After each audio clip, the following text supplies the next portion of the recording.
Ispahani Mirzapur zero আওয়ারে আপনাদের সবাইকে আমন্ত্রণ জানাচ্ছি। আপনারা জানেন এই অনুষ্ঠানে আমরা একটি বিষয় নিয়ে আলোচনা করে থাকি। আজ আমাদের আলোচনার বিষয় নতুন ইসির যাত্রা শুরু, নাগরিক চিন্তা, নির্বাচনী সংস্কার। এই বিষয়ে কথা বলার জন্য দুজন সম্মানিত আলোচক আমাদের মাঝে স্টুডিওতে উপস্থিত হয়েছেন। তাদের সাথে পরিচিত হওয়ার আগে দর্শক আপনাদের জানাতে চাই এই অনুষ্ঠানটি বৈশাখী টেলিভিশনের ভেরিফাইড ফেসবুক পেজ ও ইউটিউব চ্যানেলে সরাসরি সম্প্রচার হচ্ছে। চলুন দর্শক আলোচকদের সাথে পরিচিত হয়ে নেই। আমার ডানে আছেন ইকতেদার আহমেদ, সাবেক বিচারক ও কলামিস্ট, এবং তার পাশে আছেন ডক্টর মোহাম্মদ সিদ্দিকুর রহমান খান, অধ্যাপক, ঢাকা বিশ্ববিদ্যালয়।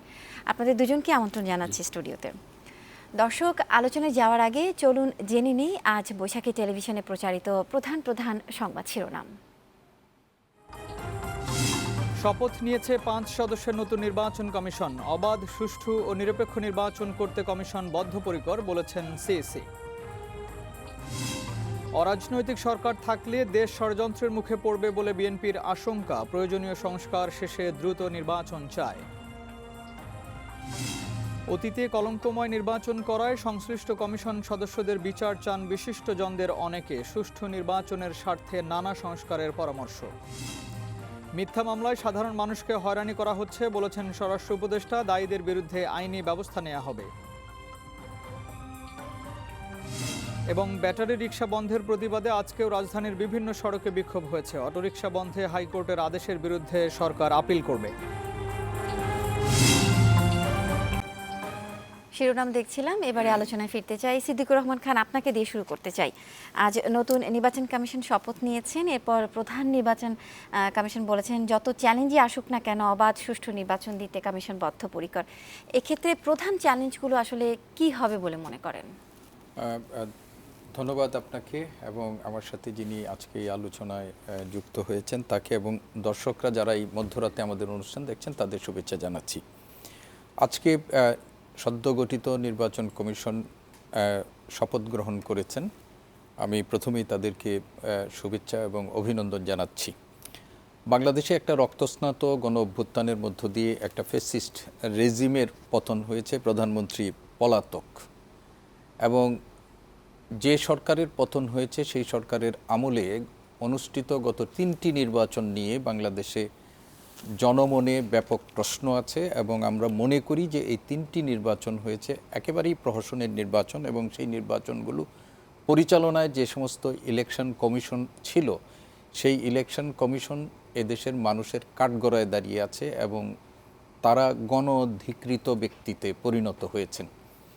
এবং এইরকম একটা বাস্তবতায় অন্তর্বর্তীকালীন সরকার কর্তৃক গঠিত একটা সার্চ কমিশনের মাধ্যমে রাষ্ট্রপতি বাংলাদেশের যিনি আছেন তিনি একটি নির্বাচন কমিশনকে নাসির উদ্দিন ওনার নেতৃত্বে একটি ইলেকশন কমিশন গঠন করেছেন, এবং আজকে তারা প্রধান বিচারপতি কর্তৃক শপথ গ্রহণ করেছেন। এবং শপথ গ্রহণের পর এই ইলেকশন কমিশন তারার পক্ষ থেকে প্রধান যিনি নির্বাচন কমিশনার তিনি সাংবাদিকদের সাথে কথা বলেছেন, এবং এর আগেও তিনি যখন নিযুক্ত হয়েছিলেন নিযুক্তির পরেও তিনি কথা বলেছিলেন, এবং সেখানে তিনি বলেছিলেন যে একটি সুষ্ঠু এবং অবাধ গ্রহণযোগ্য নির্বাচন করতে তারা বদ্ধপরিকর, এবং আজকে বলেছেন যে সেই ধরনের একটা নির্বাচন করার জন্য তাদের সামনে যত ধরনের চ্যালেঞ্জ আছে সেই চ্যালেঞ্জগুলো মোকাবেলা করে তারা একটা সুষ্ঠু, অবাধ এবং গ্রহণযোগ্য নির্বাচন জাতিকে উপহার দেবেন সেই প্রতিশ্রুতি তারা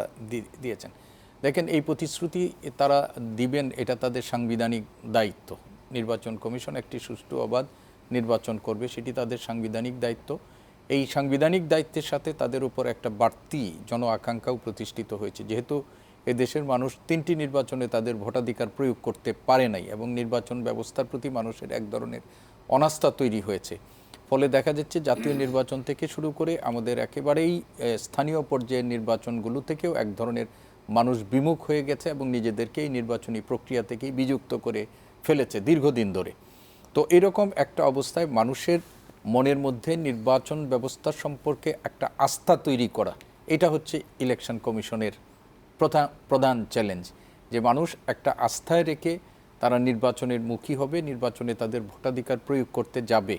এবং এই যে ভোট বিমুখ হয়ে গেছে বাংলাদেশের মানুষ কিন্তু খুব নির্বাচন প্রিয় মানুষ, তারা যে ভোট বিমুখ হয়ে গেছে, সেই ভোট বিমুখ মানুষগুলোর মধ্যে একটা আস্থা ফিরিয়ে নির্বাচনের দিকে নিয়ে আসা, এটা হলো তাদের প্রধান চ্যালেঞ্জ। দ্বিতীয় বক্তব্য হচ্ছে যে আমরা জানি যে বর্তমান সরকার দায়িত্বভার গ্রহণ করার পর রাষ্ট্রযন্ত্র বিগত আওয়ামী ফ্যাসিস্ট সরকারের আমলে আপনি নির্বাহী বিভাগ থেকে শুরু করে প্রত্যেকটা বিভাগে যে ধরনের বিশৃঙ্খল অবস্থা তৈরি হয়েছে, যে ধরনের ভঙ্গুর অবস্থা তৈরি হয়েছে, সেইগুলো থেকে সংস্কার করার জন্য সরকার ইতিমধ্যে অনেকগুলো সংস্কার কমিশন গঠন করেছিলেন। এর মধ্যে একটা নির্বাচন ব্যবস্থা সংস্কার কমিশনও বদিউল আলম মজুমদারের নেতৃত্বে গঠিত হয়েছে এবং তারা কাজ করেছে এবং কাজ করছে। এবং গত কয়েকদিন ধরে আমরা লক্ষ্য করছি যে তারা বিভিন্ন অংশীজনের সাথে কথা বলছেন, রাজনৈতিক নেতৃত্ব ছাড়া বা রাজনৈতিক দলগুলো ছাড়া, সুশীল সমাজের প্রতিনিধি, সাংবাদিক, শিক্ষক, বুদ্ধিজীবী, তাদের সাথে কথা বলছেন এবং তাদের কাছে মতামত নিচ্ছেন।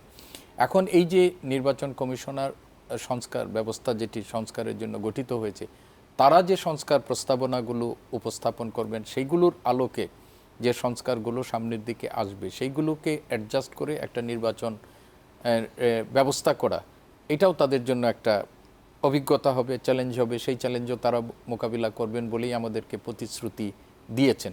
আরেকটি হলো যে রাজনৈতিক দলগুলোর মধ্যে একটা আস্থা, নির্বাচন কমিশনের প্রতি একটা আস্থা। আমরা ইতিমধ্যেই দেখেছি যে প্রধান রাজনৈতিক দল বিএনপি সহ অন্যান্য রাজনৈতিক দলগুলো এক ধরনের এই ইলেকশন কমিশনের প্রতি আস্থা এবং তারা প্রত্যাশা করতে চান যে এই নির্বাচন কমিশন আগামী দিনে একটা সুষ্ঠু এবং গ্রহণযোগ্য নির্বাচন উপহার দিতে পারবে। কিন্তু একই সাথে আজকে যেটি আমাদেরকে একটু ভাবনায় মধ্যে ফেলেছে সেটি হচ্ছে যে এই যে ছাত্র জনতার গণ অভ্যুত্থানের অন্যতম গুরুত্বপূর্ণ অংশীজন হচ্ছে ছাত্ররা। সেই ছাত্ররা বৈষম্য বিরোধী ছাত্র আন্দোলন থেকে তারা একটা কমিটি গঠিত হয়েছে, সেখানে হচ্ছে জাতীয় নাগরিক কমিটি। তারা একটা প্রেস কনফারেন্স করেছেন। সেই প্রেস কনফারেন্সের মধ্য দিয়ে যে 1922 সালে প্রধান নির্বাচন কমিশনার এবং কমিশনার নিয়োগের জন্য বিগত আওয়ামী লীগ, ফ্যাসিস্ট আওয়ামী লীগ সরকার কর্তৃক গঠিত যে সার্চ কমিটি, যে আইনটি ছিল, সেই আইনের অধীনে যে সার্চ কমিটিটি গঠন করার বিধান করা হয়েছিল, সেই বিধান অনুসরণে এই ইলেকশন কমিশন গঠিত হওয়ার কারণে তারা ক্ষোভ প্রকাশ করেছে এবং তারা মনে করছে যে এটি বৈষম্য বিরোধী ছাত্র আন্দোলন বা 24-এর যে গণ অভ্যুত্থান, এটার চেতনার পরিপন্থী। সেই জন্য তারা এই ইলেকশনের কমিশনের প্রতি তাদের অনাস্থা জ্ঞাপন করেছে। তো এই ছাত্র এবং যারা এই বৈষম্য বিরোধী আন্দোলনের অন্যতম গুরুত্বপূর্ণ স্টেক হোল্ডার, তাদের কাছ থেকে যখন এটা আসছে, ইলেকশন কমিশনের জন্য এটা একটা চ্যালেঞ্জ বলেই আমি মনে করছি যে আগামী দিনে তাদের এই চ্যালেঞ্জটাকে মোকাবেলা করে তাদেরও একটা আস্থা তাদেরকে অর্জন করতে হবে। তো এই চ্যালেঞ্জগুলোর সাথে আছে আমাদের যে আইন শৃঙ্খলা, আমাদের বিচার বা ইলেকশন পরিচালনায় যে সমস্ত ইনস্ট্রুমেন্টগুলো কাজ করে, আমাদের প্রশাসন থেকে শুরু করে যে ইনস্ট্রুমেন্টগুলো, সেইগুলোর তো আমাদের এক ধরনের বিশৃঙ্খলা আমরা লক্ষ্য করছি এবং আমরা আশা করি যে বর্তমান সরকার সেইগুলোকে মেরামত করার জন্য যে পদ্ধতিগুলো গ্রহণ করেছেন, যে সংস্কার কমিশনগুলো কাজ করেছেন, সেগুলো হয়তো একটা সময়ে আমরা সঠিক পথে আসবে। তবে তাদের সাথেও অ্যাডজাস্ট করে এই নির্বাচনগুলো পরিচালনা, কারণ দীর্ঘদিন ধরে আমাদের দেশের রাজনৈতিক সংস্কৃতির মধ্যে নির্বাচন নিয়ে এক ধরনের প্রহসনও তৈরি হয়েছে। তো সেই লোকগুলোকে একত্রিত করে আইন শৃঙ্খলা রক্ষাকারী বাহিনীকে যুক্ত করে এই নির্বাচনটি আগামী দিনে করার জন্য যে চ্যালেঞ্জ, সেই চ্যালেঞ্জের কথাটাই হয়তো সিইসি আজকে বলেছেন। তো আমরা যেটি মনে করি যে এই চ্যালেঞ্জগুলো মোকাবিলা করে এই সরকারের একটা বাড়তি সুবিধা হলো যে তারা এখন যাদের সাথে কাজ করবে সেটা কোনো রাজনৈতিক সরকার না। ফলে এই সরকারের কোনো রাজনৈতিক এজেন্ডা হয়তো অন্য রাজনৈতিক সরকারের মতো থাকবে না। তাদের যে থাকবে না এটাও আমরা নিশ্চিত করে বলতে পারি না, কিন্তু হয়তো থাকবে না। ফলে তাদের কাজ করার একটা বাড়তি সুযোগও তারা পাবেন। আর রাজনৈতিক দলগুলো যদি তাদেরকে সহযোগিতা করেন, তাহলে আমরা মনে করি যে এই যে চ্যালেঞ্জগুলো আছে, আমরা যে কথাগুলো বললাম, সেই চ্যালেঞ্জগুলো মোকাবিলা করে আগামী দিনে একটা সুন্দর এবং গ্রহণযোগ্য নির্বাচন তারা উপহার দিতে পারবেন। এবং আমি আবারও পুনরাবৃত্তি করছি যে এটা তাদের সাংবিধানিক দায়িত্ব। এর সাথে 24-এর গণ অভ্যুত্থানে যারা শাহাদাত বরণ করেছেন, যারা এই আন্দোলনে ক্ষতিগ্রস্ত হয়েছেন, তাদের প্রতি তাদের একটা দায়বদ্ধতা, তাদের রক্তের ঋণ পরিশোধের একটা দায়বদ্ধতার চাপও কিন্তু তাদের মাথার মধ্যে থাকবে। এবং সেটা যদি উপলব্ধি করেন, তাহলে তারা এই নির্বাচনটিকে গ্রহণযোগ্য করার ক্ষেত্রে যে কোনো চ্যালেঞ্জ মোকাবেলা করবেন তাদের নিজেদের আইনি কাঠামোর মধ্যে প্রাপ্ত দায়িত্বের আলোকে, সাংবিধানিক দায়িত্বের আলোকে, এটাই আমরা প্রত্যাশা করি। না হলে ইতিহাসে অন্যদের মতো তারাও কিন্তু ঘৃণিত ব্যক্তিতেই পরিণত হবেন। আচ্ছা, সিদ্দিকুর রহমান, ধন্যবাদ। ইকতেদার আহমেদ, আপনার কাছে আসতে চাই। নির্বাচনী সংস্কারের ব্যাপারে গঠিত কমিশন আজ নাগরিক সমাজের প্রতিনিধিদের সাথে কথা বলেছেন, তাদের পরামর্শ শুনেছেন। আপনি সেখানে ছিলেন, কি কথা হয়েছে? না, সেখানে তো যেটা মূল কথা হয়েছে যে একটা সংস্কার কমিশন গঠন করা হয়েছে। এখন সংস্কার কমিশন নির্বাচন বিষয়ে এবং নির্বাচন কমিশন গঠন বিষয়ে তাদের সুপারিশ আছে, এবং আপনি নিশ্চয়ই অবগত আছেন যে আমাদের সংবিধানে নির্বাচন কমিশন গঠন বিষয়ে একটা আইনের কথা বলা আছে। তো বাংলাদেশ অভ্যুদয় পরবর্তী এই আইনটি হয়নি। এই আইনটি করা হয়েছে হলো 2022 সালে, যে প্রধান নির্বাচন কমিশনার এবং নির্বাচন কমিশনার নিয়োগ আইন। তো এখন আমরা দেখলাম যে আমাদের যে এটা হচ্ছিল চতুর্দশ নির্বাচন কমিশন, আমাদের হচ্ছিল একাদশ এবং দ্বাদশ যে নির্বাচন কমিশন হয়েছিল, ও দুটি নির্বাচন কমিশন হয়েছিল হলো এক্সিকিউটিভ অর্ডারে, প্রশাসনিক আদেশে একটা সার্চ কমিটি করা হয়েছিল। ওই সার্চ কমিটি নির্বাচন কমিশনের ব্যাপারে 10টি নাম সুপারিশ করেছিল। তো প্রথম যে এক্সিকিউটিভ অর্ডার, সেখানে হয়েছিল 4 সদস্য বিশিষ্ট সার্চ কমিটি ছিল। সুপ্রিম কোর্টের আপিল বিভাগের একজন বিচারক, হাইকোর্ট বিভাগের একজন বিচারক, অডিটর জেনারেল এবং হলো পাবলিক সার্ভিস কমিশনের চেয়ারম্যান।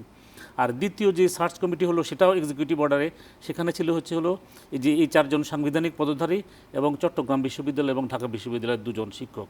আর এর পরবর্তীতে যেটা হলো যে ত্রয়োদশ নির্বাচন কমিশন, ত্রয়োদশ নির্বাচন কমিশনের ক্ষেত্রে আমরা দেখলাম যে একটা আইন করা হলো, এবং সেখানে হলো যে এই নির্বাচন কমিশন গঠন আইন এবং আমাদের যে দ্বিতীয় সার্চ কমিটি যেটা করা হয়েছিল যে নির্বাহী আদেশে একই ধরনের, সেখানে হলো 4 সদস্য বিশিষ্ট হলো সাংবিধানিক পদধারী 4 জন, আর 2 জন হলো বিশিষ্ট ব্যক্তি। এর একজন হচ্ছিল মহিলা, আরেকজন হচ্ছিল সমাজের গণ্যমান্য ব্যক্তি, যারা রাষ্ট্রপতি কর্তৃক নিয়োগপ্রাপ্ত হবেন।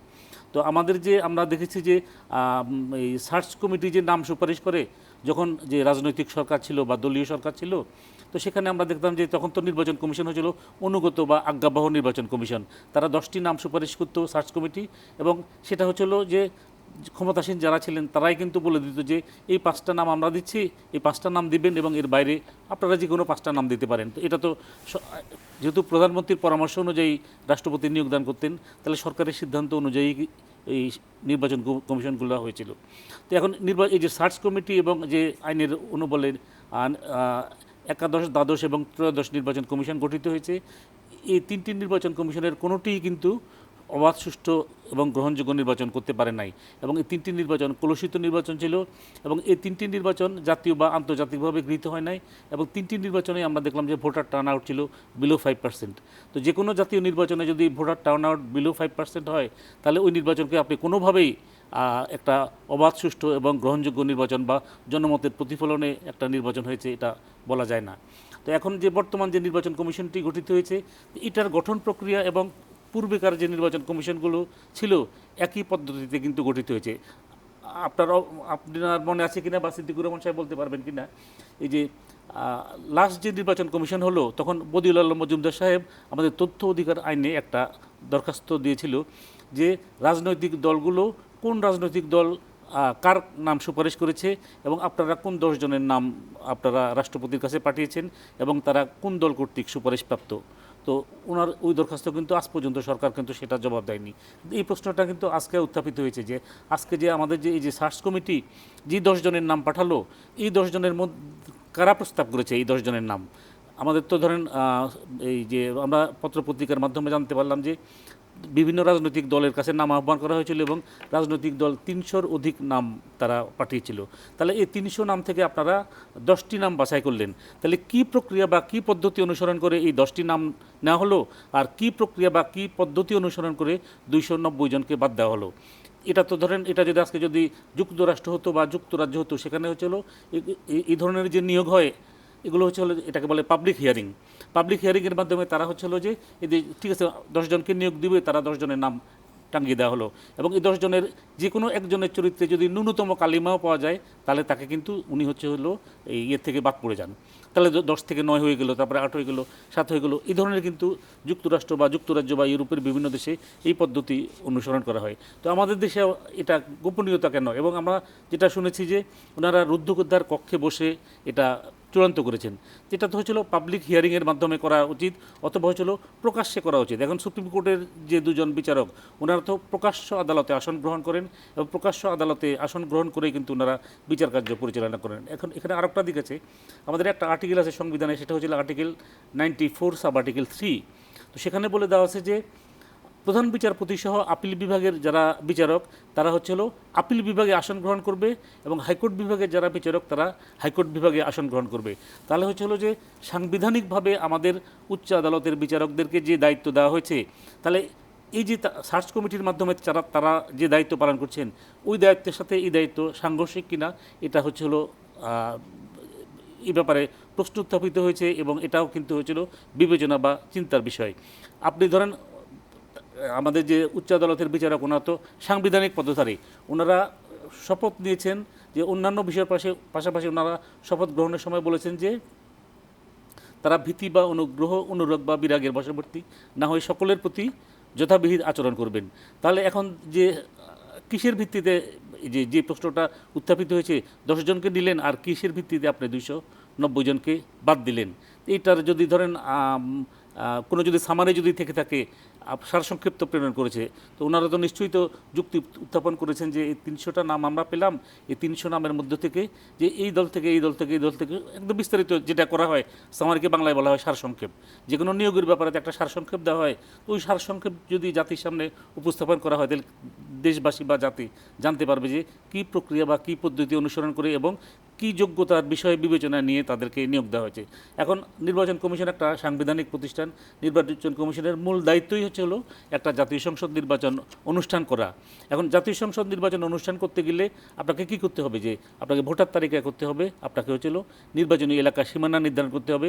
নির্বাচন পূর্ববর্তী এই দুটি প্রধান কাজ। এরপর আপনি ধরেন নির্বাচন অনুষ্ঠান করবেন। এখন নির্বাচন যখন আপনি অনুষ্ঠান করবেন, আপনাকে নির্বাচন কমিশনের প্রথম কাজ হচ্ছিল লেভেল প্লেইং ফিল্ড, সম সুযোগ সম্বলিত মাঠ। সকল প্রতিদ্বন্দ্বী প্রার্থীর জন্য সম সুযোগ সম্বলিত একটা মাঠ সৃষ্টি করতে হবে। অতীতের প্রতিটি নির্বাচন কমিশন সম সুযোগ সম্বলিত মাঠ সৃষ্টি করতে পারে নাই, ব্যর্থ হয়েছে। এবং আমরা দেখেছি যে এই বর্তমান সরকারের নয়, অতীতে যে সকল অন্তর্বর্তী সরকার এসেছে, তারা গ্রাউন্ড ওয়ার্ক করে এসেছে, এবং তারা দেখা গেছে যে যেদিনই তারা শপথ গ্রহণ করেছে, ওই দিন রাতে লতিফুর রহমান সাহেব, আমরা দেখে যে ওই দিন রাতেই কিন্তু উনি 14 জন সচিবকে উনি বদলি করে দিলেন। এখন ধরেন মাঠ প্রশাসন, বিগত সরকার যারা ছিল, মাঠ প্রশাসন বলেন, পুলিশ বলেন, প্রশাসন বলেন, বিচার বিভাগ বলেন, সব তো তাদের লোক ছিল। এখন আমাদের যে অন্তর্বর্তী সরকার এসেছে, অন্তর্বর্তী সরকার হয়তো কিছু লোককে বদলি করেছে। এখন আপনি যদি একটা অবাধ, সুষ্ঠু এবং গ্রহণযোগ্য নির্বাচন করতে চান, তাহলে আপনাকে কিন্তু ব্যাপক পরিবর্তন আনতে হবে। প্রশাসনে পরিবর্তন আনতে হবে, পুলিশে পরিবর্তন আনতে হবে, এবং আপনি রিটার্নিং অফিসার হিসেবে কাদেরকে নিয়োগ দিবেন? মাঠ পর্যায়ে তো নির্বাচনটা পরিচালনা করে রিটার্নিং অফিসার এবং অ্যাসিস্ট্যান্ট রিটার্নিং অফিসার। এখন নির্বাচন যে আইনের অধীনে পরিচালিত হয়, এই আইনটাকে বলা হয় representation of the people's order, গণপ্রতিনিধিত্ব আদেশ। এখন সেখানে বলা আছে যে রিটার্নিং অফিসাররা, ওনারা প্রত্যেকটা জেলায় এই যে নির্বাচনটা নিয়ন্ত্রণ করবেন, তত্ত্বাবধান করবেন। এখন রিটার্নিং অফিসার কে রিটার্নিং অফিসার নিয়োগপ্রাপ্ত হবে, এ বিষয়ে কিন্তু আমাদের নির্বাচনী আইনে সুনির্দিষ্টভাবে কিছু বলা নাই। আজকে যে আমরা যে মত বিনিময় করেছি, সেখানে কিন্তু এই আলোচনাটা হয়েছিল, এবং আমার পক্ষ থেকে প্রস্তাব ছিল যে যেহেতু আমাদের নির্বাচনী আইনে কে রিটার্নিং অফিসার হিসাবে নিয়োগপ্রাপ্ত হবে এটা বলা নাই, এবং আমরা দেখেছি যে বিগত যে দশম, একাদশ এবং দ্বাদশ নির্বাচন, এই তিনটি নির্বাচনে আমরা দেখেছি যে জাতীয় নির্বাচনের ক্ষেত্রে রিটার্নিং অফিসার হিসেবে জেলা প্রশাসকরা দায়িত্ব পালন করেছেন, এবং তারা সরকারের অনুগত বা আজ্ঞাবহ হয়ে তারা দায়িত্ব পালন করেছেন। এখানে যদি আগামী নির্বাচনে যদি জেলা প্রশাসকের পরিবর্তে বা জেলা প্রশাসক থাকলো, আপনার তো 64টা জেলা, তো আপনি 10 জন জেলা প্রশাসক, 10 জন পুলিশ সুপার, 10 জন আর্মির মেজর বা কর্নেল, 10 জন নেভি, 10 জন এয়ারফোর্স, এভাবে যদি বিভিন্ন বিভাগের থেকে আপনি কর্মকর্তা নিয়ে রিটার্নিং অফিসার নিয়োগ করেন, তাহলে ইন্টার সার্ভিস বা ইন্টার ডিপার্টমেন্টাল একটা কম্পিটিশন থাকবে যে কার চেয়ে কে ভালো নির্বাচন করতে পারবে। এটা আমার পক্ষ থেকে সাজেশন ছিল। আমার পক্ষ থেকে আরেকটা সাজেশন ছিল যে প্রজেকশন মিটিং। আমরা দেখেছি যে নির্বাচনী ব্যয় 15 লক্ষ টাকা। একটা জাতীয় সংসদ নির্বাচনে, মানে নির্বাচন কমিশন কর্তৃক অনুমোদিত ব্যয় 15 লক্ষ টাকা, কিন্তু আমরা দেখেছি যে একজন প্রার্থী নির্বাচনে ব্যয় করে 50 কোটি থেকে 100 কোটি টাকা, এই ধরনের এই পরিমাণ অর্থ ব্যয় করে। তো এখন আমি বলেছি যে আপনি এই নির্বাচন কমিশনের উদ্যোগে প্রজেকশন মিটিং হবে এবং জাতীয়ভাবেও যেটা যে আমেরিকাতে যেটা হয় হচ্ছে যে টেলিভিশন বিতর্ক হবে, প্রজেকশন মিটিং হবে, সেটা নির্বাচন কমিশন বিভিন্ন কনস্টিটিউয়েন্সিতে আয়োজন করবেন। সেখানে 1টা 2টা বা 3টা প্রজেকশন মিটিং হবে। আর যে ভোটারদের কাছে আপনার যে আপনার বার্তা পৌঁছানোর জন্য আপনি হচ্ছিল SMS ব্যবহার করবেন, বা আপনি হচ্ছিল বিভিন্ন ইউটিউব চ্যানেল আপনি ব্যবহার করতে পারেন। এগুলো যদি করা হয় তাহলে নির্বাচনী ব্যয় অনেকাংশে হ্রাস পাবে এবং আমাদের নির্বাচনের সময় যে এই ধরনের যে এই হাঙ্গামা হয়, এই ধরনের কোনো হাঙ্গামা কিন্তু হবে না। পোস্টার লাগানো নিয়ে, তারপরে সভা সমাবেশ নিয়ে, মিছিল নিয়ে, এগুলো কোনো কিছুরই প্রয়োজন নাই। আপনার ইউরোপের কোনো দেশে আপনার যে নির্বাচন হচ্ছে আপনি বলতেই পারবেন না যে সেখানে নির্বাচন হচ্ছে। একদম স্বাভাবিক পরিবেশ, শান্ত পরিবেশ। দেখা যাচ্ছে যে 5 জন 10 জন আসছে, ভোট দিয়ে আবার বেরিয়ে চলে যাচ্ছে। কিন্তু আমাদের দেশে আমরা দেখছি যে এই 48 ঘন্টা নির্বাচন শুরু হওয়ার 48 ঘন্টার আগ পর্যন্ত আপনার ধরেন এই যে মিছিল সমাবেশ, তারপরে হচ্ছিল পোস্টারে তো সারা দেশ সয়লাভ হয়ে যায়। এগুলো তো হচ্ছিল অপ্রয়োজনীয় ব্যয়, এবং এই অপ্রয়োজনীয় ব্যয় পরিহার করতে হবে। এবং নির্বাচনী ব্যয় আপনি যত কমাবেন, যারা হলো জনপ্রতিনিধি হবে, জনপ্রতিনিধিদের মূল কাজ তো হলো জনমানুষের উন্নয়ন, দেশের উন্নয়ন। কিন্তু আমরা দেখছি যে একজন ব্যক্তি যদি 50 কোটি বা 100 কোটি টাকা খরচ করে তিনি যদি জনপ্রতিনিধি হন, তাহলে তো তার লক্ষ্য থাকবে এটা হচ্ছিল একটা বিনিয়োগ। তাহলে 100 কোটি টাকা খরচ করে যদি আমি MP হই, তাহলে আমার লক্ষ্য থাকবে 5 বছরে আমি 500 কোটি টাকা আয় করব। এবং আমাদের সংসদ সদস্যরা কিন্তু ওইভাবেই, কিন্তু অধিকাংশ সংসদ সদস্য এভাবেই কিন্তু মানে দুর্নীতির মাধ্যমে অর্থ আয় করেছে। এখন তার যে কনস্টিটিউয়েন্সিতে সব কিছুর সাথে সকল উন্নয়ন প্রকল্পের সাথে তিনি সম্পৃক্ত। তারপরে দেখা যাচ্ছে যে স্কুল কলেজ যত কমিটি আছে, যত ধরনের নিয়োগ আছে, সব কিছুর সাথেই তিনি সম্পৃক্ত। এবং সেখানে আমরা দেখেছি যে প্রতিটি ক্ষেত্রে হলো অর্থের বিনিময়ে, তার কাছে গেলে, MP সাহেবের কাছে গেলে অর্থের বিনিময়ে কার্য সমাধা করতে হয়। তো এই সংস্কৃতি থেকে আপনি যতক্ষণ পর্যন্ত বের না হতে পারবেন, ততক্ষণ পর্যন্ত কিন্তু আমাদের রাজনীতিতে স্বচ্ছতা এবং সুস্থতা ফিরে আসবে না, রাজনীতি কলুষিত থাকবে। এখন কলুষিত রাজনীতি যদি মুক্ত করতে চান, তাহলে আপনাকে সার্বিকভাবে এবং সামগ্রিকভাবে যেটা প্রয়োজন, সেটা হচ্ছিল যে এই যে নির্বাচনী ব্যয় এটা নির্বাচনী ব্যয়টাকে আপনাকে গ্রহণযোগ্য পর্যায়ে নিয়ে আসতে হবে। এবং সেখানে যে যারা যে প্রকৃত যারা মানে দেশের কথা ভাবেন, দেশ নিয়ে চিন্তা করেন এবং যাদের জনসমর্থন আছে, এই ধরনের ব্যক্তিকে মনোনয়ন দিতে হবে। আমরা দেখেছি যে মনোনয়ন ক্ষেত্রেও আমাদের দেশে একটা বড় ধরনের বাণিজ্য হয়ে যায়। এবং ব্যবসায়ীরা কিন্তু এই যে আগে তো ব্যবসায়ীরা বিভিন্ন রাজনৈতিক দলকে চাঁদা দিত, আর এখন ব্যবসায়ীরা দেখেছে যে আমি যদি চাঁদা না দিয়ে আমি যদি রাজনীতির সাথে সম্পৃক্ত হয়ে যাই, তাহলে সেটা আমার ব্যবসার জন্য আরও অধিক বেশি লাভজনক। এবং নির্বাচনও কিন্তু এখন একটা ব্যবসা, বা MP হওয়া ব্যবসায়ীদের জন্য একটা ব্যবসা। তো এগুলো থেকে যদি আমরা নিষ্কৃতি যদি না পাই, তাহলে আমাদের রাজনীতি, সুস্থ রাজনৈতিক ধারা যে সেটা ফিরে আসবে না। এখন আমাদের যে রাজনৈতিক দলের যে নিবন্ধন, আপনি যদি নির্বাচন কমিশন থেকে রাজনৈতিক দল যদি নিবন্ধন পেতে হয়, সেখানে একটা এই আর্টিকেল আছে যে তাকে প্রত্যয়ন করতে হবে। প্রত্যয়ন মানে সার্টিফিকেট দিতে হবে যে আমার সহযোগী হিসাবে কোনো শিক্ষক, ছাত্র, শ্রমিক সংগঠন নাই। এটা কিন্তু আমাদের যে 2008 সালে যে আমাদের যে নির্বাচন কমিশন যে representation of the people's order, ওই আইনে কিন্তু এই ধারাটা সন্নিবেশিত হয়েছে। কিন্তু আমাদের প্রত্যেকটা রাজনৈতিক দলেরই আমরা দেখলাম যে ছাত্র সংগঠন আছে, শিক্ষক সংগঠন আছে, শ্রমিক সংগঠন আছে। আপনি পাকিস্তান যান, আপনি ভারতে যান, তারা কিন্তু এগুলো ডিসকার্ড করে দিয়েছে, তাদের কিন্তু নাই। তাহলে আপনি যদি সুস্থ রাজনৈতিক ধারা যদি ফিরিয়ে আনতে চান, তাহলে যে বিভিন্ন বিশ্ববিদ্যালয়ে, বিশেষ করে পাবলিক বিশ্ববিদ্যালয়ে আপনাদের যে সরকারপন্থী বা সরকার বিরোধী যে আমাদের যে শিক্ষক সংগঠন আছে, এই শিক্ষক সংগঠন, এটা তো রাজনৈতিক দলের লেজুর ভিত্তিতে এটা থাকা যাবে না বা এটা করা যাবে না। এবার আমাদের নির্বাচনী আইন এটা অনুমোদনও করে না। কিন্তু অনুমোদন না করলে কী হয়েছে, এটা আমাদের বাংলাদেশে তো আইনের কেউ তো তোয়াক্কা করে না। এখন সংবিধানে কি আছে না নাই, তার চেয়ে গুরুত্বপূর্ণ যে আমি যেটা বলবো সেটাই আইন। আমি একটা কথা বলে শেষ করছি, জাস্ট একটা কথা বলে। আপনি দেখেন যে আপনার মাথার পিছনে এই যে ছবি, যে আমাদের সংবিধানের 4 ক, যে শেখ মুজিবের ছবি যদি আমার মাথার পিছনে যদি না থাকে বা ছবি যদি সরিয়ে ফেলি, তাহলে সংবিধান লঙ্ঘন হবে। তাহলে ঠিক আছে যে সংবিধানে এটা আছে, সংবিধান লঙ্ঘন হবে। কিন্তু একজন ব্যক্তি যিনি সাংবিধানিকভাবে বাড়িত যে উপদেষ্টা হওয়ার জন্য, তো ওই ব্যক্তিকে যদি আপনি উপদেষ্টা হিসাবে নিয়োগ দেন এবং ওই ব্যক্তি যদি উপদেষ্টা হিসাবে কর্মরত থাকে, তাহলে ওই ব্যক্তি একা না, উপদেষ্টা পরিষদের সকলেই কিন্তু সংবিধান লঙ্ঘনের দায় অভিযুক্ত। এই ধরনের একজন ব্যক্তিও কিন্তু আমাদের এই যে বর্তমান উপদেষ্টা পরিষদে আছেন, তার ব্যাপারে তো কেউ তো মুখ খুলছে না। এবং ইফতিখার আহমেদ, আমরা আসবো আপনার কাছে, একটা বিরতি নিতে হচ্ছে। দর্শক, ইস্পাহানি মির্জাপুর 0 আওয়ারে নিচ্ছে একটা ছোট্ট বিরতি, ফিরছে একটু পর, সাথেই থাকুন।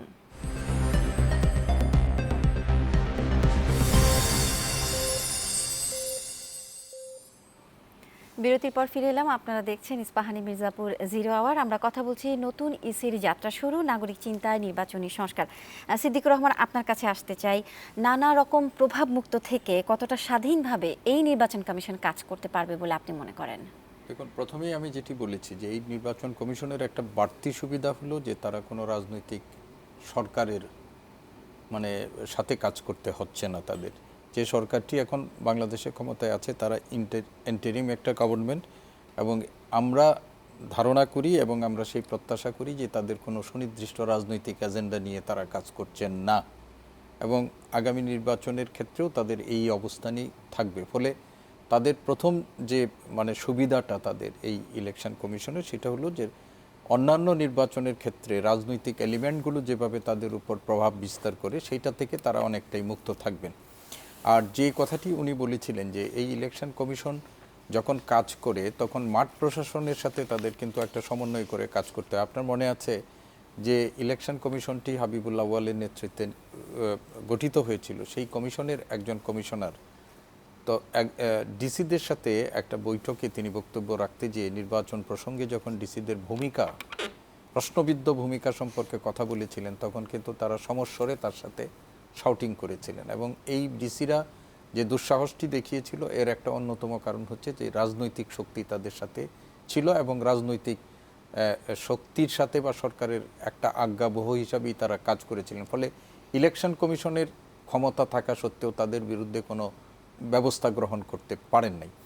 এখন যেটি বলা হয়েছিল যে উনি যেটা বলেছিলেন যে লতিফুর রহমান সাহেব এসে প্রথম দিনেই তিনি কতগুলো গুরুত্বপূর্ণ সচিবকে পরিবর্তন করেছেন। সেই সরকারের সময়কাল ছিল মাত্র 3 মাস, এবং তারা একটা নির্বাচনী দায়িত্ব কাঁধে নিয়েই দায়িত্ব এসেছিলেন। কিন্তু এখন যে সরকার ক্ষমতায় আসছে তাদের সময় কতদিন সেটা কিন্তু ইনডিফিনিট, আমরা জানি না এখন পর্যন্ত। মানুষের প্রত্যাশা আছে একরকম, কিন্তু তারা কতদিন কাজ করবেন, কিভাবে কাজ করবেন, এটি এখনও আমাদের সাথে স্পষ্ট না। আর দ্বিতীয় কথা হলো যে তারা শুধুমাত্র একটা নির্বাচন নিয়ে বা দেশে নির্বাচন আয়োজন করবেন সেই এজেন্ডা নিয়েই তারা কাজ করছেন না। তারা রাষ্ট্র সংস্কারের জন্য জন আকাঙ্ক্ষার কথা বলে তারা সংস্কারের জন্য অনেক ধরনের কাজ করছেন। ফলে 3 মাসব্যাপী যে অন্তর্বর্তীকালীন ইন্টারিম গভর্নমেন্ট বা কেয়ারটেকার গভর্নমেন্ট হতো, এটা থেকে এটার চরিত্রটা একটু ভিন্ন।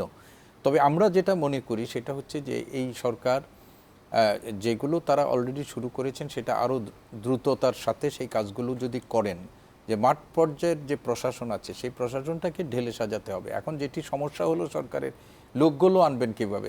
দেড় দশক ধরে একটা রাজনৈতিক দল ক্ষমতায় থাকার কারণে সেই রাজনৈতিক দল তাদের যে এই যে বললাম যে নির্বাচনবিহীন ক্ষমতায় থাকার যে প্রচেষ্টা, সেই প্রচেষ্টাকে পাকাপুক্ত করার জন্য প্রশাসন থেকে শুরু করে সব জায়গায় তারা মেকানিজম তৈরি করেছেন, নিজেদের লোকদেরকে সেট করেছেন।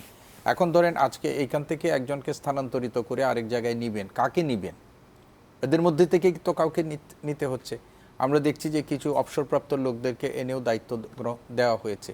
তো ফলে এই সরকারের একটা চ্যালেঞ্জটা কিন্তু অনেক বেশি, যে নতুন করে লোক নিয়োগ দিয়ে রাতারাতি আপনি তো সেক্রেটারি বানাতে পারবেন না। হয়তো আপনি আমাদের যে ইনিশিয়াল স্টেজে কর্মকর্তা নিয়োগ দেন, আজকে শুনলাম যে 18,000 বিভিন্ন বিসিএসের মাধ্যমে 18,000 কর্মকর্তা নিয়োগের প্রক্রিয়া চলছে বা অন্য। তো ফলে এই সরকারের সংকটটা আরেকটু বেশি। আরেকটা জিনিস আমাদের মনে হয় যে আমাদের যে আগে কেয়ারটেকার গভর্নমেন্টগুলো আছে তারা কিন্তু একটা আইনের ফরম্যাটের মধ্যে, আমি জানি 5 বছর পরে রাজনৈতিক সরকারটা ক্ষমতায় যাবে, একটা ইন্টারিম গভর্নমেন্ট আসবে, সেই ইন্টারিম গভর্নমেন্টের জন্য একটা প্রস্তুতি। কিন্তু এইবার যে সরকারটা ক্ষমতায় আসছে সেই সরকারের ক্ষমতায় আসা এবং সরকার গঠন, এই সরকারের সদস্যদের অন্তর্ভুক্তি সব কিছু মিলিয়ে কিন্তু কোনো পূর্ব পরিকল্পনা, পূর্ব প্রস্তুতি এইটা কিন্তু ছিল না। ফলে যারা দায়িত্বভার গ্রহণ করেছেন তারা সেই দায়িত্বটি পালনের ক্ষেত্রে তাদের কিন্তু কিছু সমস্যা হচ্ছে। আর যেটি হচ্ছে যে সেইখানেও আমরা দেখতে পাচ্ছি যে সরকার যে গঠিত হয়েছে বিভিন্ন পেশাজীবীদের দ্বারা সরকার গঠিত হচ্ছে বা সুশীল সমাজের প্রতিনিধিদের দ্বারা, সেইখানে প্রশাসনিক এবং রাজনৈতিক জ্ঞান সম্পন্ন ব্যক্তিদের এই উপদেষ্টা মণ্ডলীতে অন্তর্ভুক্তিটা খুবই কম। রাষ্ট্র পরিচালনার জন্য যে অভিজ্ঞতার বিষয়গুলো আছে সেই বিষয়গুলো কিন্তু অনেকেরই কম। আমি কাউকে ছোট করছি না, এখানে যারা আছেন প্রত্যেকেই যোগ্য ব্যক্তি, নিজেদের ক্ষেত্রে তারা কিন্তু যোগ্য ব্যক্তি। ফলে এইটাও কিন্তু একটা এই সরকারের জন্য একটা সংকট হচ্ছে। ফলে নির্বাচন কমিশন বা নির্বাচন উপযোগী পরিবেশ তৈরি বা সেইটার জন্য যে তাদের যে এখনও কার্যক্রম, সেটার মধ্যে কিন্তু দৃশ্যমান আমরা একটা ইলেকশন কমিশন এবং একটা কমিশন, সংস্কার কমিশন, এই দুইটার মধ্যেই কিন্তু তাদের মধ্যে আমরা আবদ্ধ দেখছি। এখন যে ইলেকশন কমিশন যেটি সংস্কারের জন্য যেটি হয়েছে, বা নির্বাচন ব্যবস্থা সংস্কারের জন্য যে কমিশন গঠন করা হয়েছে বদিউল আলম মজুমদার, তিনি এই ব্যাপারে দীর্ঘদিন ধরে কাজ করে, আমার ঠিক এই মুহূর্তে আমি স্মরণ করতে পারছি না 2011 বা 12 সালে নির্বাচনের ব্যাপারে তিনি তার যে সংগঠন সুজন, সেই সুজনের পক্ষ থেকে তিনি একটা মানে বক্তব্য সেটা আসছিল সুজনের পক্ষে, সেটা হলো নির্বাচন কমিশন সংস্কার ও আমাদের বক্তব্য শিরোনামে, এবং এটা আমার কাছে ছিল সংরক্ষিত। তো সেইখানে তিনি নির্বাচন কমিশনের সংস্কারের জন্য সুজনের পক্ষ থেকে কতগুলো প্রস্তাবনা সুপারিশ তুলে ধরেছেন। সেই ব্যক্তিটিই কিন্তু এখন এই ইলেকশন কমিশন বা নির্বাচন ব্যবস্থা সংস্কার কমিশনের তিনি প্রধান হয়েছেন। ফলে তিনি এই ব্যাপারে দীর্ঘদিন কাজ করেছেন, দীর্ঘদিনের অভিজ্ঞতা তার আছে, এবং সেই দায়িত্ব দিয়ে যে কাজগুলো করা হচ্ছে সেই কাজগুলোর মধ্যে একটা ছিল যে নির্বাচন কমিশনার বা নির্বাচন কমিশন, সেইটা নির্বাচনের যে আইন সেটাও সংশোধন বা সেটারও পরিমার্জন, সেটাও কিন্তু তাদের কার্যপরিধির মধ্যে ছিল। কিন্তু আমরা দেখেছি সেই কার্যপরিধির বাস্তবায়নের আগেই সরকার একটা ইলেকশন কমিশন গঠেছেন, যেটা একটু আগে উনিও বলেছেন, আমিও বলেছি যে 22 সালের মানে আইন দ্বারা একটা কমিশন গঠিত হয়েছে। তো এই কমিশন নিয়ে ইতিমধ্যেই প্রশ্ন উত্থাপিত হয়েছে। তবে আমরা যেটি বলতে চাই যে হয়তো সরকারের বিবেচনায় আছে যে কমিশনের যে সংস্কার প্রস্তাবগুলো আসবে, সেই সংস্কার প্রস্তাবগুলো নিয়ে কিন্তু কমিশনকে এখন বিভিন্ন নাগরিক সমাজ থেকে শুরু করে অনেকের সাথে আলাপ করছেন, তারাও গুরুত্বপূর্ণ স্টেক হোল্ডার আমরা মনে করি।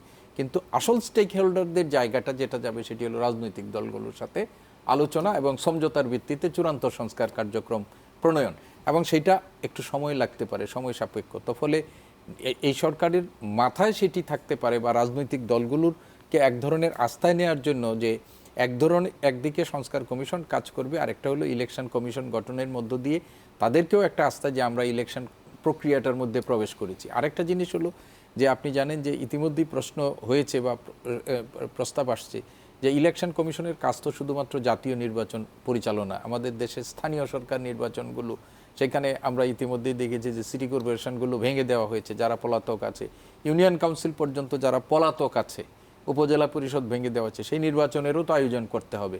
সেটি এখন জাতীয় নির্বাচনের আগে হবে না পরে হবে, সেই বিতর্ক হতে পারে, পলিটিক্যাল ডিবেট হতে পারে। ফলে সরকারের পক্ষ থেকে এই প্রস্তুতিটাও নেওয়ার মনে যে সরকার সাইমালটানিয়াসলি একদিকে সংস্কারগুলোও করবে, অন্যদিকে ইলেকশন প্রসেসের মধ্যে যে কাজগুলো করার দরকার সেটার দিকেও অগ্রসর হচ্ছে। এখন আমাদের দেশে আপনি যেটি বলেন যে কোনো ব্যবস্থাপনা বা কোনো পদ্ধতি কিন্তু সমালোচনার ঊর্ধ্বে হবে না, প্রত্যেকটা পদ্ধতির ব্যাপারেই কারো সন্তুষ্টি থাকবে, কারো অসন্তুষ্টি থাকবে, কারো প্রশ্ন থাকবে, এটাই থাকবেই। এবং যে ইলেকশন কমিশন গঠিত হয়েছে আমরা আস্থা রাখতে চাই, এবং বড় রাজনৈতিক দলগুলো যেহেতু এখন পর্যন্ত এই ইলেকশন কমিশনের ব্যাপারে কোনো ধরনের আপত্তি উত্থাপন করেনি, তো আমরা সেটা মনে করছি যে এটি ইলেকশন কমিশন দায়িত্ব পালন করবে যথাযথভাবে। আরেকটা জিনিস হলো যে সিদ্দিকুর রহমান, আমরা একটা ব্রেকে যাব, একটা বিরতির পর আবার আসছি। দর্শক, ইস্পাহানি মির্জাপুর জিরো আওয়ারে নিচ্ছে একটা ছোট্ট বিরতি, ফিরছে একটু পর, সাথেই থাকুন।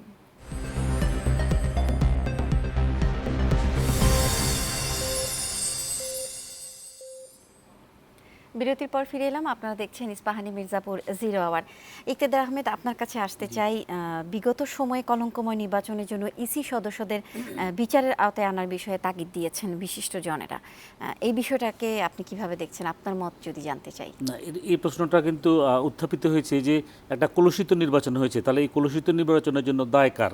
এখন বলা হচ্ছে যে এটার জন্য দায় হচ্ছিল সরকারের, দায় হলো যে নির্বাচন কমিশনে যারা কমিশনার হিসাবে বা প্রধান নির্বাচন কমিশনার হিসাবে দায়িত্বপ্রাপ্ত ছিলেন তারা, এবং যাদের সুপারিশে এই নির্বাচন কমিশন গঠিত হয়েছে, এই 3 ধরনের ব্যক্তিকে সম্পৃক্ত করে বলা হচ্ছে যে মামলা করার জন্য।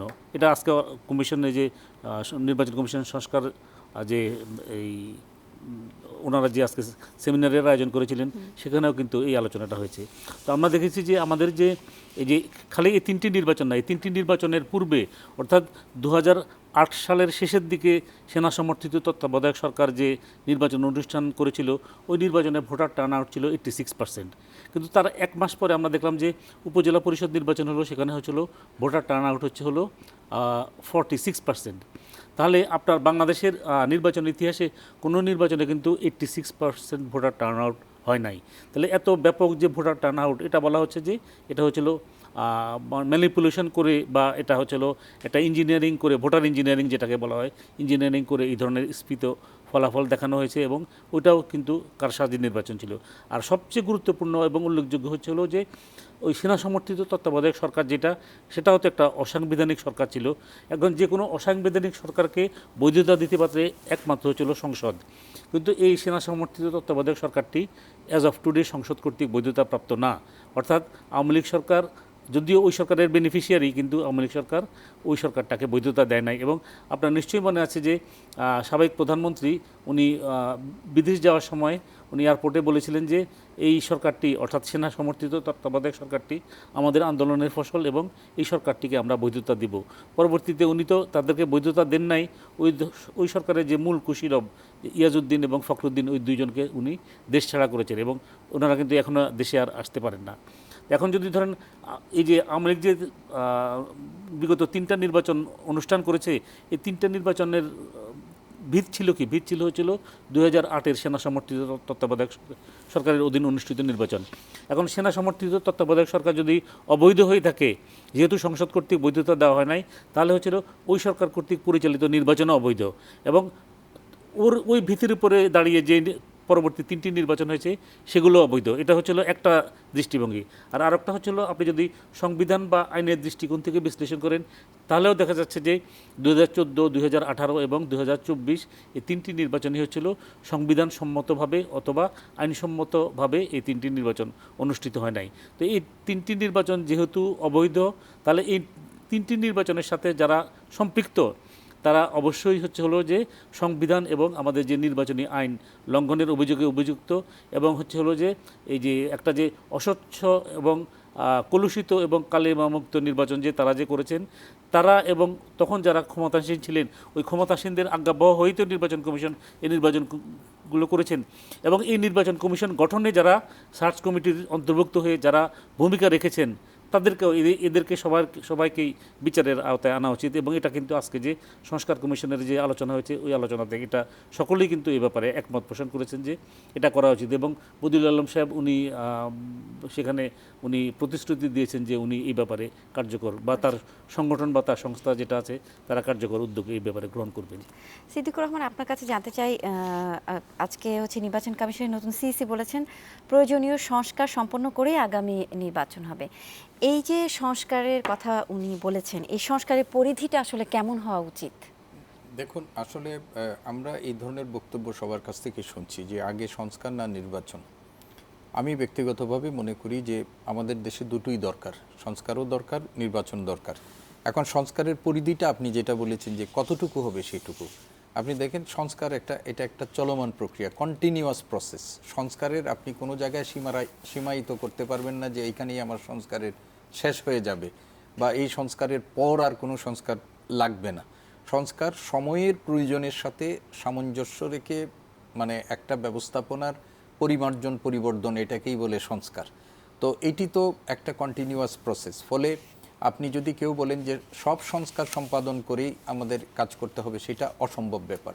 তিনি বলেছেন যে প্রয়োজনীয় সংস্কার, একটা নির্বাচন যদি আমরা গ্রহণযোগ্য, অবাধ, সুষ্ঠু নির্বাচন যদি আমাদের করতে হয়, সেই জন্য আমাদের কতগুলো প্রয়োজনীয় সংস্কার অবশ্যই করতে হবে। আপনি ধরেন নির্বাচন করবে, সেই নির্বাচনের জন্য একটু আগে যেটা বলেছে যে আমাদের এই নির্বাচন কমিশনের একটা সুষ্ঠু নির্বাচন করতে হলে কতগুলো নিয়ামকের উপর তাদের নির্ভর করতে হয়। আমাদের আইন শৃঙ্খলা রক্ষাকারী বাহিনী আছে, আমাদের স্থানীয় মাঠ পর্যায়ে প্রশাসন আছে, এবং অন্যান্য আরও কতগুলো লজিস্টিক সাপোর্ট তাদের লাগে। সেইখানে তো আমাদের বড় রকমের সংকট তৈরি হয়ে আছে। সেই সংকটগুলোর জন্য সেখানেও কিছু সংস্কার দরকার। সংবিধানের মধ্যেও আমাদের কিছু সংস্কারের প্রয়োজন হবে একটা নির্বাচন অবাধ এবং সুষ্ঠু করার জন্য। সেইগুলো মিন করার জন্যই উনি হয়তো বলেছেন যে এটা একটা প্রয়োজনীয় সংস্কার, কিন্তু বলেন নাই যে সব সংস্কার, বলেছেন প্রয়োজনীয় সংস্কার।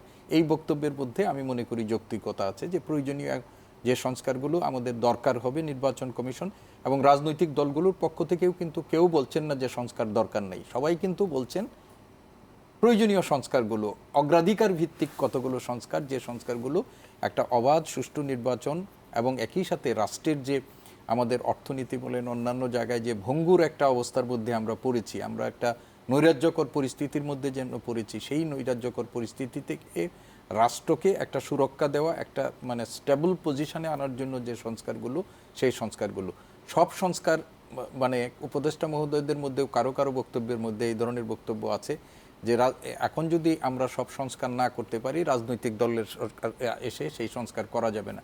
এই ধরনের বক্তব্য আমি একমত না। কেননা আপনি যে দেশ বাংলাদেশের 53 বছরের আমাদের যে অগ্রযাত্রা বা বাংলাদেশের যে অবস্থা, সেখানে কিন্তু আমাদের রাজনীতিক দল বা রাজনৈতিক সরকারের উপরেই কিন্তু আমাদের নির্ভর করতে হয়েছে। ইন্টারিম মানে ইন্টারিম, এটা তো কোনো স্থায়ী ব্যবস্থাপনা না। ফলে ওই রাজনৈতিক দলগুলো বা রাজনৈতিক সরকারের উপরও আমাদের আস্থা রাখতে হবে। এখন আমাদের মেজর সংস্কারগুলো হবে এবং সেই সংস্কারগুলোর পর একটা গ্রহণযোগ্য নির্বাচনের মধ্য দিয়ে যে দলকে এই দেশের মানুষ ভবিষ্যৎ রাষ্ট্র বা সরকার পরিচালনার দায়িত্বভার গ্রহণ করবেন, তারা দেশের মানুষের কল্যাণের কথা বিবেচনা করে, দেশের স্বাধীনতা সার্বভৌমত্ব সুরক্ষার উপযোগিতা বিবেচনা করে তারাও সেই সংস্কার কার্যক্রম চালিয়ে যাবেন। সেটাই হবে আমাদের এখন মানে মূল প্রত্যাশা এবং লক্ষ্য।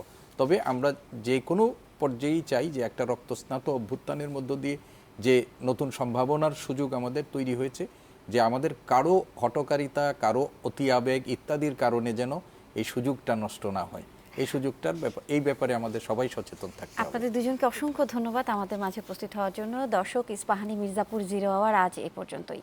দেখা হবে আগামীকাল নতুন কোনো বিষয়ে নতুন অতিথিদের সাথে। সে পর্যন্ত সবাই ভালো থাকুন, সুস্থ থাকুন, বৈশাখী টেলিভিশনের সাথেই থাকুন। শুভরাত্রি।